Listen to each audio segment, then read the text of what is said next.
La tradition africaine, la terre n'appartient pas aux hommes. L'Occident a créé et légitimé le principe de la propriété privée de la terre. Ce principe n'est pas un principe du droit traditionnel africain. La terre n'est pas une propriété privée dans la tradition africaine. La terre est une création divine. L'homme en est simplement un usufruitier. Et la civilisation dans la tradition africaine, c'est l'organisation du passage de l'homme de la forme animale à la forme divine. C'est cette organisation qui commence par la naissance et s'achève par la mort. La mort n'étant que le chemin vers une renaissance possible.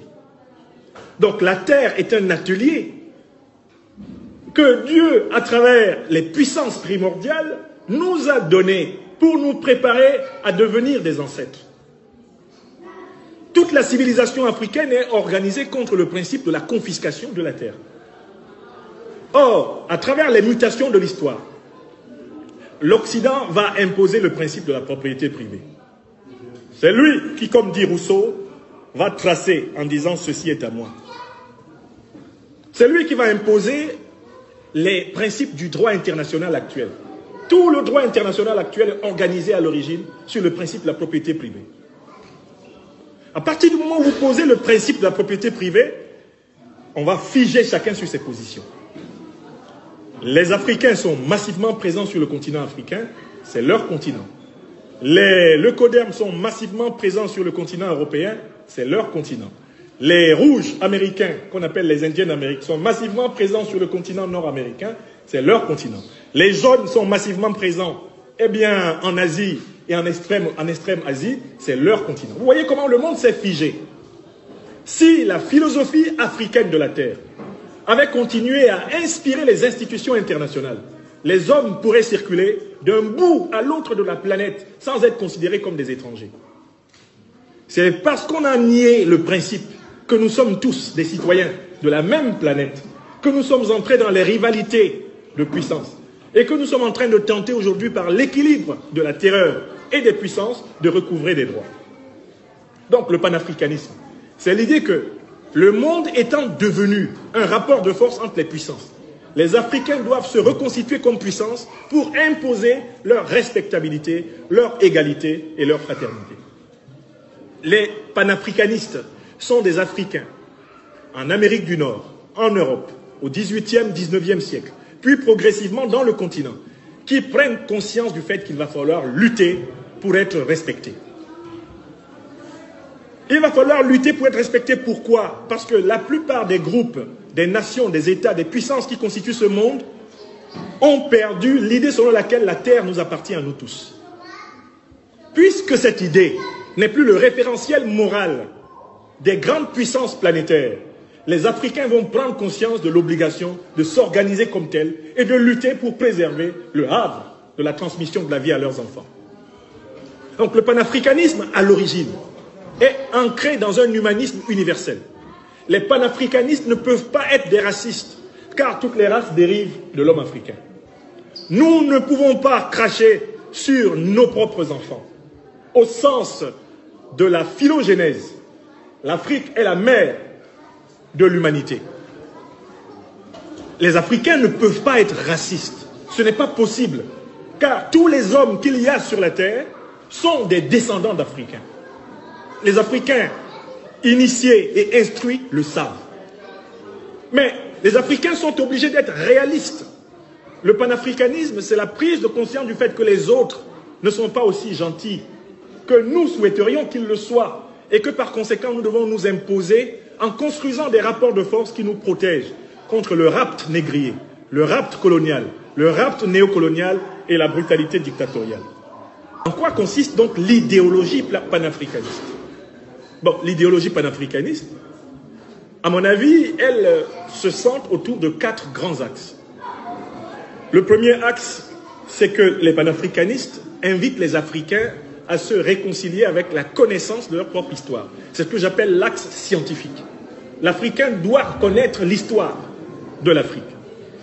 Et si on étudie sérieusement l'histoire de l'Afrique, on va se rendre compte que Homo sapiens sapiens qui constitue l'humanité et qui peuple toutes les planètes actuelles, est originaire du continent africain.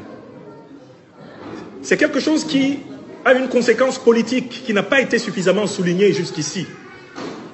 Si le premier homme est africain, si le premier sapiens sapiens est africain, cela veut dire que tous les continents ont été peuplés à partir de l'Afrique.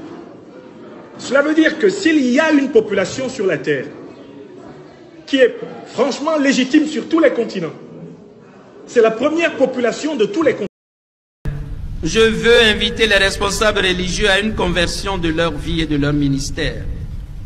Par la bouche du prophète Osée, le Seigneur déclare: mon peuple périt faute de connaissance. Puisque toi, tu as rejeté la connaissance, je te rejetterai de mon sacerdoce. Puisque tu as oublié l'enseignement de ton Dieu, à mon tour, j'oublierai tes fils. Osée 4, 6. Si l'Afrique va mal, c'est notamment parce que certains de ses guides ont travesti leur mission et transformé leur vocation en une recherche de gains faciles. Ne vendons pas des illusions aux populations qui viennent vers nous. Soyons plutôt honnêtes et courageux dans l'accomplissement des charges reçues de Dieu. Il y a quelques mois, au cours d'une homélie prononcée au grand séminaire Saint-Jean-Paul II, je déclarais ce qui suit, aux séminaristes bien entendu. De plus en plus, nous tombons dans ce travers de faire croire à nos fidèles qu'il suffit de prier pour que tout soit résolu dans leur vie. Mais qui a dit cela? Qui a dit qu'il suffit de prier pour que sans aucun effort, tout soit résolu dans la vie de l'homme? Ne soyons pas des marchands d'illusions. Je le répète, ne soyons pas des vendeurs d'illusions. Notre peuple est en train de se dépersonnaliser. Nos églises sont remplies de gens qui crient à longueur de journée, mais qui ont démissionné de leurs responsabilités. Dieu ne viendra pas changer notre société à notre place. Nos peuples croupissent dans la misère et nous disons à l'église, prions que le Seigneur nous délivre de cela. Mais la délivrance viendra d'où? Nous avons une forme de prière qui dépersonnalise les gens. Dites à ceux qui viennent à vous qu'il n'y a pas de prière miracle qui va résoudre les problèmes à leur place. Dieu nous donnera des opportunités.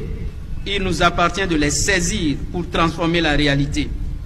On ne veut plus rien faire et on demande à Dieu de venir tout faire à notre place. Et qui sont ceux qui enseignent cette forme de prière? C'est nous. Non. Ne faisons pas de notre peuple un peuple de paresseux.